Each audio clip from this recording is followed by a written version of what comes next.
श्री स्वामी समर्थ तारक मंत्र।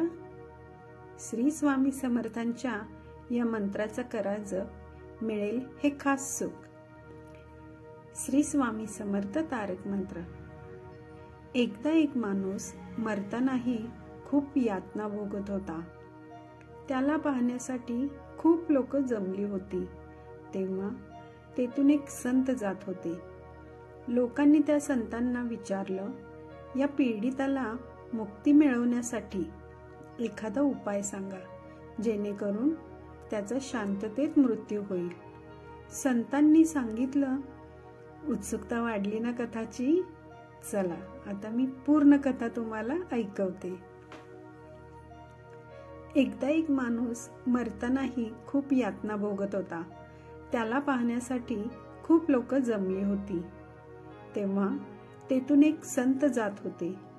लोकांनी त्या संतांना विचारलं, या पीडिताला मुक्ती मिळण्यासाठी एखादा उपाय सांगा, जेणेकरून त्याचा शांततेत मृत्यू होईल।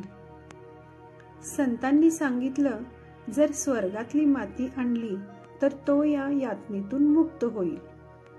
सगळे थक्क झाले, आता स्वर्गातून माती कोण आणेल?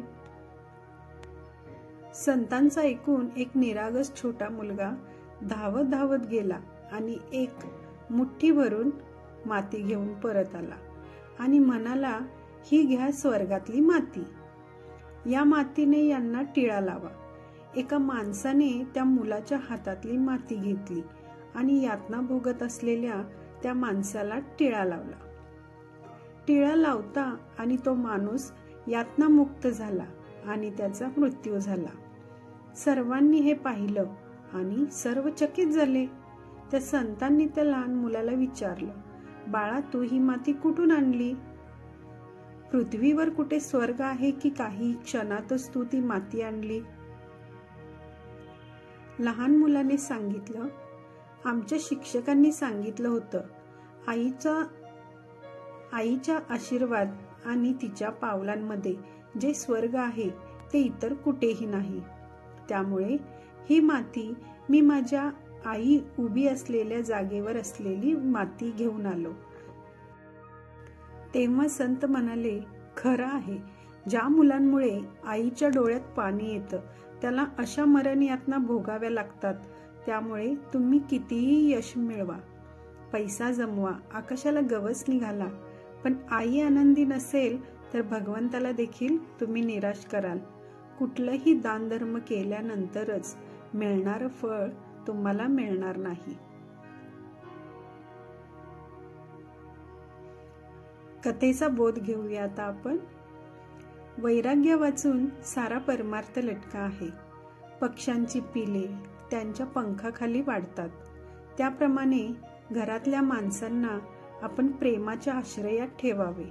आपण त्यांच्यावर प्रेम करतो याची जाणीव त्यांना असेल, त्याचे दोष काढलेले त्याला बोचत नाहीत। आईने मुलाचे दोष त्याला सांगितले तरी त्याला त्याचे वाईट वाटत नाही।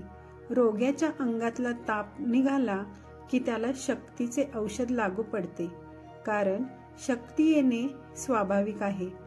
त्याचप्रमाणे अंतःकरण शुद्ध झाले की परमार्थ सोपा बनतो।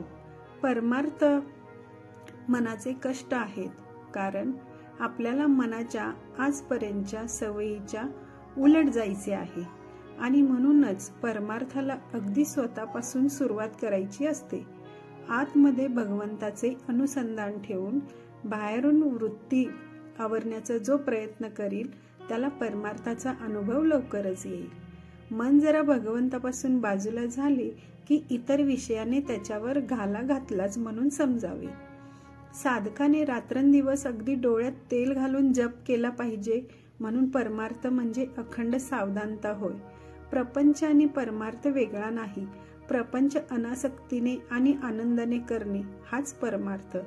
परमार्थाच्या आड काय येते? धन, सूत, दारा वगैरे आड येत नाहीत, तर त्यांच्यावरचे जे ममत्व ते आड येत असते। वस्तूवर आसक्ती न ठेवणे हे वैराग्य आहे। ती वस्तू नसणे हे वैराग्य नव्हे। एखाद्याला बायको नसली म्हणजे तो विरक्त, आणि असली तर आसक्त असे म्हणता येणार नाही. बायको असून लंपट नसेल तो विरक्त आहे, ते परमार्थानेच दिलेले आहे आणि ते त्याचे आहे असे मानून आनंदाने राहणे हे वैराग्य होय. या भावनेत राहून जो इंद्रियाच्या नादी लागत नाही तो वैरागी. वैराग्य वाचून सारा परमार्थ लटका आहे. कोणतीही गोष्ट अभ्यासानेच साध्य होत असते. आज खरी भक्ती नाही म्हणून भगवंताचे स्मरण नाही आणि भगवंताचे स्मरण ठेवण्याचा अभ्यास केल्याशिवाय खरी भक्ती येत नाही. शहाण्या माणसाने उगीच विपल्क न लढविता भगवंताचे स्मरण ठेवायला आरंभ करावा.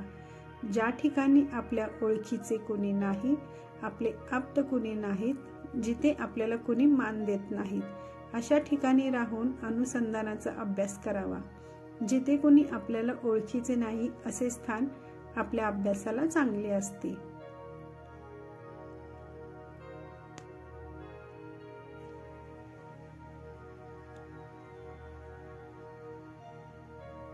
आपल्या यातना दूर करायच्या असतील, आपल्या मनातली घालमेल दूर करायची असेल आणि समाधानी राहायचं असेल तर मनावर ताबा मिळवण्यासाठी या तारक मंत्राचे पठण करूया.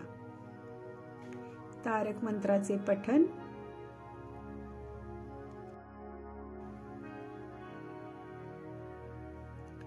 निशंक होई रे मना, निर्भय होई रे मना, प्रचंड स्वामी बळ पाठीशी, नित्य आहे रे मना, अतर्क्य अवधूत हे स्मरण गामी, अशक्य ही शक्य करतील स्वामी.